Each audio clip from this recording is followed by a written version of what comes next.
ನನಗೆ ಸ್ವಾಗತ ಭಾಷಣವನ್ನು ಕೊಟ್ಟಿದ್ದಾರೆ. ಆದರೆ ಅದಕ್ಕಿಂತ ಮುಂಚೆ ನನ್ನ ಒಂದೆರಡು ಅನಿಸಿಕೆಗಳನ್ನ ತಿಳಿಸಿ ಆಮೇಲೆ ಸ್ವಾಗತ ಭಾಷಣವನ್ನ ಮಾಡ್ತೀನಿ. ನಾನು ಮೈಸೂರು ವಿಜಯನಗರಕ್ಕೆ ಬಂದು ಸುಮಾರು 20 ವರ್ಷ ಆಯಿತು. ನಾನು ಆಕ್ಚುಲಿ ಮೂಲತಃ ನಾವು ಬೆಳಗೊಳದಿಂದ ವಿಜಯನಗರಕ್ಕೆ ಬಂದಾಗ ನಮ್ಮ ಅಕ್ಕಪಕ್ಕ ಮನೆಯವರು ಯಾರು ನಮ್ಮನ್ನ ಮಾತಾಡ್ತಾ ಇರಲಿಲ್ಲ. ಅಲ್ಲಿ ಯಾವ್ದಾದ್ರು ಚಪ್ಪಳ ಹಾಕಿದ್ರು ಸಹ ನಮ್ಮನ್ನು ಕರೀತಾರಲ್ಲ. ನಾನು ಇದೇನಪ್ಪ, ನಾವು ಹಳ್ಳಿಯಿಂದ ಒಂಚೂರು ಯಾರು ಜಗಳ ಆಡಿದ್ರೆ ಓಡ್ ಬಂದು ಎಲ್ಲರೂ ಅಲ್ಲಿ ನಮ್ಮನ್ನ ನೋಡ್ತಾ ಇದ್ರು, ಇಲ್ಲ ಸಮಾಧಾನ ಮಾಡ್ತಾ ಇದ್ರು. ಇಲ್ಲಿ ಯಾರು ಒಬ್ರಿಗೊಬ್ರು ಮಾತಾಡೋಲ್ಲಪ್ಪ ಏನು ಅಂತ ನನಗೆ ಒಂದು ಸ್ವಲ್ಪ ಯೋಚನೆ ಆಗಿತ್ತು ವಿಜಯನಗರಕ್ಕೆ ಬಂದ್ಮೇಲೆ. ಹಾಗೆ ಬರ್ತಾ ಬರ್ತಾ ಪಾರ್ಕ್ಗೆ ಬಂದೆ. ಪಾರ್ಕಲ್ಲೂ ಅಷ್ಟೇ ಒಬ್ಬೊಬ್ಬರೇ ವಾಕಿಂಗು, ಅವ್ರ ಪಡ್ಕೊಂಡು ವಾಕ್ ಮಾಡ್ತಾರೆ, ನಮ್ಮ ಪಡ್ ವಾಕು, ಯಾರು ಪರಿಚಯನೇ ಆಗ್ತಾ ಇರಲಿಲ್ಲ. ಹಾಗೆ ಒಂದು ಸ್ವಲ್ಪ ಹೋಗ್ತಾ ವರ್ಷ ಆಗ್ತಾ ನಾವು ಪಾರ್ಕಲ್ಲೆಲ್ಲ ಫ್ರೆಂಡ್ಸ್ ಆದವು. ಹಾಗೆ ಸುಮಾರು ವರ್ಷಗಳ ನಂತರ ನಾನೊಂದು ಯೋಚನೆ ಮಾಡಿದೆ, ಇಲ್ಲ ನಾವು ಯಾಕೆ ಈಗ ಊರುಗಳಲ್ಲಿ ಈಗ ಕುಂಬಾರ ಕೊಪ್ಪಳ ಆಗ್ಬೋದು, ಪಡವಳ್ಳಿ ಆಗ್ಬೋದು, ಅವೆಲ್ಲ ಹುಡುಗರು ಹಬ್ಬ ಒಂದೊಂದರ ಮಾದೇಶ್ವರ ಹಬ್ಬ ಅಂತ ಮಾಡ್ತಾರೆ, ಒಂದೊಂದು ಕಡೆ ಒಂದೊಂದು ಥರ ಮಾಡ್ತಾರೆ.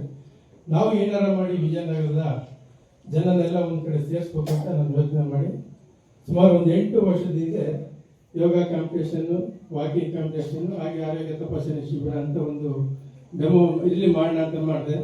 ಅವತ್ತು ಸುಮಾರು ಒಂದು 50% ಜನ ನಮ್ಮ ವಿಜಯನಗರ ಜನ ಎಲ್ಲ ಹೊರಗಡೆ ಬಂದರು. ಹಾಗೆ ಹೋಗ್ತಾ ಈಗ ನಮ್ಮ ಹೊಸ ತಂಡ ಏನೀಗ ಅಧ್ಯಕ್ಷರಾದಂಥ ಉದಯ್ ಸರ್ ಮತ್ತೆ ನಂಜೇಶ್ ಸರ್ ಗೌರವಾಧ್ಯಕ್ಷರಾಗಿ ಏನಪ್ಪ ಹೇಳೋದಕ್ಕೆ ಇಷ್ಟಪಡ್ತೀನಿ ಅಂದರೆ, ಈಗ ನಮಗೆ ಸುಮಾರು 2 ವರ್ಷದಿಂದ ನಮಗೆ ಕಾರ್ಪೊರೇಟ್ ಇಲ್ಲದಿದ್ರು ಸಹ ಆ ಒಂದು ನೋವನ್ನು, ಆ ಒಂದು ಏನೇ ಒಂದು ಪ್ರಾಬ್ಲಮ್, ಏನೇ ಕೆಲಸಗಳಿದ್ರು ಈ ವಿಜಯನಗರ ಅಸೋಸಿಯೇಷನ್ ಎಲ್ಲ ಸದಸ್ಯರು ಸಹ ನಮ್ಮ ವಿಜಯನಗರಕ್ಕೆ ಒಂದು ಅನುಕೂಲವನ್ನು ಮಾಡಿಕೊಡ್ತಾ ಇದ್ದಾರೆ. ಹಾಗೆ ಇವತ್ತು ನಮ್ಮ MLA ಸಾಹೇಬ್ರನ್ನ ಕರೆಸಿ ಯೋಗ ಮಾಡ್ಕೋಬೇಕು ಅನ್ನೋದಾಗ್ಬೋದು, ಇಲ್ಲ ಈ ಸ್ವಿಮ್ಮಿಂಗ್ ಪೂಲ್ ಆಗ್ಬೋದು, ಅಧ್ಯಕ್ಷ ಅಂತ ಸ್ವಿಮ್ಮಿಂಗ್ ಪೂಲ್ ಇಂದ ಹೋಗ್ಬಿಟ್ಟಿದ್ದಾರೆ. ಎಲ್ಲ ಒಂದು ಕಾರ್ಯಕ್ರಮಗಳನ್ನು ಮಾಡ್ತಾರೆ. ಮೊನ್ನೆನೂ ಸಹ ಒಂದು ಇಂಜಿನಿಯರ್ಸ್ನೆಲ್ಲ ಕರೆಸಿ ಇಡೀ ವಿಜಯನಗರನ ರೌಂಡ್ ಹಾಕುವಂಥ ಒಂದು ಕೆಲಸವನ್ನು ನಮ್ಮ ವಿಜಯನಗರ ಅಸೋಸಿಯೇಷನ್ ಎಲ್ಲ ಸದಸ್ಯರು ಮಾಡ್ತಾ ಇದ್ದಾರೆ. ಅವರಿಗೆ ನಿಮ್ಮೆಲ್ಲರ ಪರವಾಗಿ ನಾನು ತುಂಬ ಹೃದಯದ ಧನ್ಯವಾದವನ್ನು ಹೇಳ್ತೀನಿ. ಹಾಗೆ ಈ ಸಂದರ್ಭದಲ್ಲಿ ನಮ್ಮ ನಂಜಯ ಸರ್ ಮತ್ತು ಉದಯ ಸರ್ ನಮ್ಮ ವಿಜಯನಗರದ ಕ್ಷೇಮವಾದಿ ಸಂಘದ ಅಧ್ಯಕ್ಷರು ಮತ್ತು ಗೌರವಾಧ್ಯಕ್ಷರಿದ್ದಾರೆ. ಅವರಿಗೂ ಸಹ ಈ ಸಂದರ್ಭದಲ್ಲಿ ತುಂಬ ಹೃದಯದ ಸ್ವಾಗತವನ್ನು ಕೋರ್ತಾ,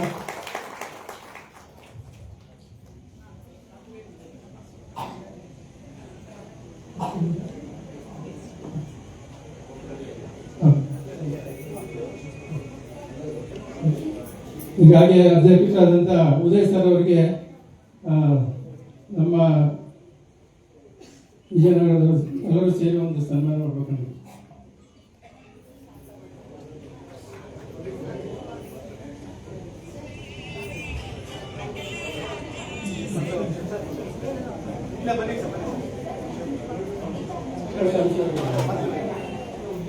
ಈ ಕಾರ್ಯಕ್ರಮದ ಮುಖ್ಯ ಅತಿಥಿಗಳಾಗಿ ಶ್ರೀ ಅಂಶಿ ಪ್ರಸನ್ನ ಕುಮಾರ್ ಅವರು ಬಂದಿದ್ದಾರೆ. ಕಾರ್ಯಾಧ್ಯಕ್ಷರು, ಸಂಪಾದಕರು.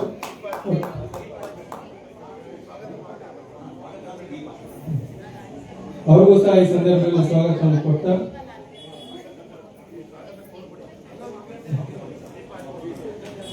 ಮತ್ತೆ ಇನ್ನೊಬ್ರು ನಮ್ಮ ನಾಗರಾಜ್ ಬೇರಿ ಸರ್, ನಾನು ಅವ್ರ ಬಗ್ಗೆ ಮಾತು ಹೇಳಬೇಕು. ಯಾಕೆಂದ್ರೆ ನಾವು ಸುಮಾರು ಒಂದು 20 ವರ್ಷದ ಸ್ನೇಹಿತರು. ಯಾಕಂದ್ರೆ ನಾವು ಇಬ್ಬರು ಸ್ವಂತ ಜೊತೆಲೆ ಲಯನ್ಸ್ ಕ್ಲಬ್ ಸೇರಿದವರು.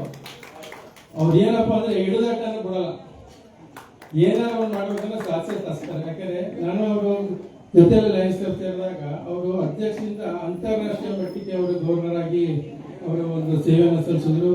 ಹಾಗೆ ಅಲಯನ್ಸ್ ಕ್ಲಬ್ ಅಂತ ಒಂದು ಮಾಡಿದ್ರು. ಅಲಯನ್ಸ್ ಕ್ಲಬ್ ಸಹ ಏನೇನು ಕೊಡ್ತಾರೋ ಎಲ್ಲ ಪ್ರಶ್ನೆ ತಗೊಂಡ್ರು. ಹಾಗೆ ಸುಗಮ ಸಂಗೀತದ ಒಂದು ಅಧ್ಯಕ್ಷತೆಯನ್ನು ವಹಿಸ್ಕೊಂಡ್ರು. ಅಲ್ಲೂ ಸಹ ಉತ್ತಮವಾದಂಥ ಒಂದು ಕೆಲಸವನ್ನು ಮಾಡಿ ಅವರಿಗೆ ರಾಜ್ಯೋತ್ಸವ ಪ್ರಶಸ್ತಿಯನ್ನು ಸಿಕ್ಕಿದೆ. ಅವರು ಸಹ ಈ ಸಂದರ್ಭದಲ್ಲಿ ಸ್ವಾಗತವನ್ನು ಕೊಡ್ತೇನೆ. ಹಾಗೆ ನಮ್ಮ ವಿಜಯನಗರದ ಇನ್ನೊಬ್ರು ಮತ್ತೊಬ್ಬ ಕಲಾವಿದರಂದ್ರೆ ನಮಗೆ ತುಂಬ ಹೆಮ್ಮೆ ನಮ್ಮ ಶ್ರೀನಿವಾಸ ನೋಡಿದ್ರೆ. ಯಾಕಂದರೆ ನಾವು ಮೊನ್ನೆ ಒಂದು ಕುವೆಂಪು ಜಯಂತಿ ಅಂತ ಮಾಡಿದ್ವು. ನಾವೊಂದು 50-60 ಜನ ಸೇರಿ ಒಂದು ಕುವೆಂಪು ಜಯಂತಿದು ಒಂದು ಫಂಕ್ಷನ್ ಮಾಡೋಣ ಅಂತ ಅವ್ರನ್ನ ಒಂದು ಕರೆದಿ ವೇದಿಕೆ ಮೇಲೆ ಅವ್ರ ಹಾಡನ್ನ ಕೇಳ್ತಾ 50 ಜನ ಆಗಿದ್ದ ಕಾರ್ಯಕ್ರಮ 150 ಜನ ಸೇರಿದ್ರು. ಅವತ್ತು ಆ 150 ಜನನೂ 9 ಕಲಾವಿದರು ಸಹ ಇನ್ನೊಂದು ಹಾಡಾಡಿ ಅಂತ ಅಂದ್ಬಿಟ್ಟು ಒಬ್ಬರು ಹಾಡಾಡಿಲ್ಲ. 150 ಜನದಲ್ಲಿ ಅಂತ ಒಂದು ಕಾರ್ಯಕ್ರಮ ನಮ್ಮ ವಿಜಯನಗರದಲ್ಲಿರೋದು ನಮಗೆ ತುಂಬ ಹೆಮ್ಮೆಯ ವಿಷಯ ಅಂತ ಈ ಸಂದರ್ಭದಲ್ಲಿ ಹೇಳಕ್ಕೆ ಇಷ್ಟಪಡ್ತೇನೆ. ಹಾಗೆ ಈ ಒಂದು ಕಾರ್ಯಕ್ರಮಕ್ಕೆ ನಮ್ಮ ಏನೋ ಒಂದು ಕಾರ್ಯಕ್ರಮ ಮಾಡಬೇಕು, ಅದಕ್ಕೆ ಒಬ್ಬರು ಬೆನ್ನೆಲುಬು ಇರಲೇಬೇಕು. ಅದಕ್ಕೆಲ್ಲ ನಾನು ಏನೇ ಒಂದು ಎಷ್ಟೇ ಯಾವುದೇ ಕಾರ್ಯಕ್ರಮ ಮಾಡಿದ್ವಿ ನನ್ನ ಜೊತೆಯಾಗಿ ನನ್ನ ಶ್ರೀಮತಿ ಯಶೋಧ ನನ್ನ ಜೊತೆ ಇರ್ತಾರೆ. ಹಾಗೆ ನನಗೆ ಪ್ರತಿಯೊಬ್ಬರು ಹಾಗೆ ಸಸ್ಯ ಇರ್ತಾರೆ. ಮತ್ತು ಈಶ್ವರ ಈಗ ಬಂದೇ ತೆಗೆದು ಬಂದು ಅವ್ರಿಗೂ ಸಹ ಸ್ವಾಗತ ಕೊಡ್ತಾ, ಹಾಗೆ ಏನಿಲ್ಲಿ ಒಂದು ನಮ್ಮ ಪಾರ್ಕ್ನಲ್ಲಿ ದಿನ ನಾವು ಬೆಳಿಗ್ಗೆ ವಾಕ್ ಮಾಡ್ತೀವಿ.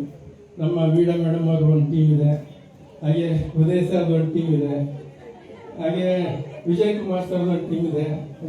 ಎಲ್ಲ ಒಂದು ಕಣ್ಣಿಗೆ ಅಲ್ಲ 15 ಜನ ಅಲ್ಲೇ ಕಾಣ್ತಾರೆ. ಎಲ್ಲರೂ ಸಹ ಬೆಳಿಗ್ಗೆ ಟೈಮ್ ಬಂದವರು 6:30 ಬಂದರೆ 7:30 8 ಗಂಟೆ ವಾಕ್ ಮಾಡಿ ಈ ನಮ್ಮ ಪಾರ್ಕಲ್ಲಿ ಒಂದು ಜಾಗ ಕೂತು ಎಲ್ಲ ಒಂದು ಅರ್ಧ ಗಂಟೆ ಟೈಮ್ ಪಾಸ್ ಮಾಡಿಕೊಂಡು ಖುಷಿ ಆಗ್ತಾರೆ. ಇಲ್ಲಿ ನೋಡಿ ಜೀವನದಲ್ಲಿ ಇನ್ನೊಂದು ನಾವು ವಿಜಯನಗರದಲ್ಲಿ ನಾವೇನು ವಾಸ ಮಾಡ್ತಾ ಇದ್ದೀವಿ, ಪ್ರತಿಯೊಬ್ಬರು ಕೋಟ್ಯಾಧೀಶ್ವರರೇ. ಯಾಕಂದರೆ ಒಂದು 30-40 ಮನೆಯವರು 3 ಕೋಟಿ 4 ಕೋಟಿ ಬೆಳೆ ಬಾಳುವಂತಾರೆ. ಆದರೆ ನಿಮಗೆ ಸಿಗುವಂಥ ಖುಷಿ ಇವೆಂಟ್ ಪಾರ್ಕಲ್ಲಿ ಬಂದು ವಾಕ್ ಮಾಡಿಕೊಂಡು ನಿಮ್ಮ ಸ್ನೇಹಿತರ ಜೊತೆ ಇರ್ತೀವಿ. ಮತ್ತು ಇಂಥ ಒಂದು ಕಾರ್ಯಕ್ರಮ ಇವತ್ತು ಹಬ್ಬದ ವಾತಾವರಣ, ಈ ಒಂದು ಹಬ್ಬದ ವಾತಾವರಣ ಸೃಷ್ಟಿಯಾಗಬೇಕು ಅಂದರೆ ನೀವೆಲ್ಲ ಬಂದರೆ ಇವತ್ತು ಒಂದು ಹಬ್ಬದ ಕಾರ್ಯಕ್ರಮ ವಾತಾವರಣ ಸೃಷ್ಟಿಯಾಗೋದು. ಈ ಕಾರ್ಯಕ್ರಮಕ್ಕೆ ನೀವೆಲ್ಲರೂ ಬಂದಿದ್ದೀರಿ.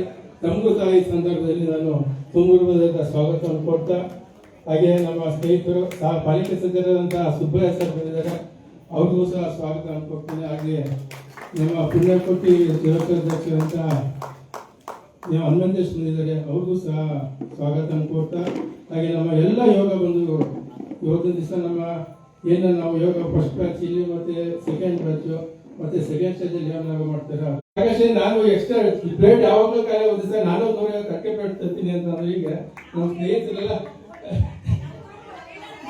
ಇಲ್ಲಿ ನಿಮ್ಗೆ ದೊಡ್ಡದಾಗ್ತಿದೆ. ಯಾಕಂದ್ರೆ ಒಳ್ಳೆ ಮತ್ತೆ ಮೇಡಮ್ ಎಲ್ಲ ನಮ್ಗೆ ಚುಡಾಯಿಸಿದ್ರು, ಸರ್ ಯಾವಾಗಲೂ ನೀವೇ ಮಾಡ್ತೀವಿ ನಮ್ಮೇನು ಕೇಳೋದೇ ಇಲ್ಲ ಅಂತ. ಖಂಡಿತ ನೆಕ್ಸ್ಟ್ ಟೈಮ್ ನಿಮಗೆ ನಾವು ಕೇಳ್ತೀವಿ. ಹಾಗಾಗಿ ಈಗೇನು ಬಂದಿದ್ದೀರಿ ಇನ್ನು ಮುಂದೇನು ಅಷ್ಟೇ ನೀವೆಲ್ಲ ಏನು ಬಂದು ಇದೇ ಥರ ಖುಷಿಯಾಗಿ ಉತ್ಸಾಹದಿಂದ ಈ ಒಂದು ಕಾರ್ಯಕ್ರಮದಲ್ಲಿ ಪಾಲ್ಗೊಂಡ್ರೆ ಇನ್ನೂ ಹೆಚ್ಚಿನ ಕಾರ್ಯಕ್ರಮ ಮಾಡುವಂಥ ಒಂದು ಅವಕಾಶ ನಾವು ಮಾಡ್ತೀವಿ ಅಂತ ಹೇಳ್ತಾ ಎಲ್ರಿಗೂ ಮತ್ತೊಮ್ಮೆ ಹೊಸ ವರ್ಷದ ಶುಭಾಶಯಗಳಾಗಿ ಸಂಕ್ರಾಂತಿ ಶುಭಾಶಯಿಸ್ತಾ ನಮ್ಮ ಥ್ಯಾಂಕ್ ಯು. ಸ್ನೇಹಿತರೆ, ನಾನು ನೋಡಿದಾಗೆ ಮೈಸೂರಲ್ಲಿ ಎಷ್ಟೋ ಪಾರ್ಕ್ಗಳು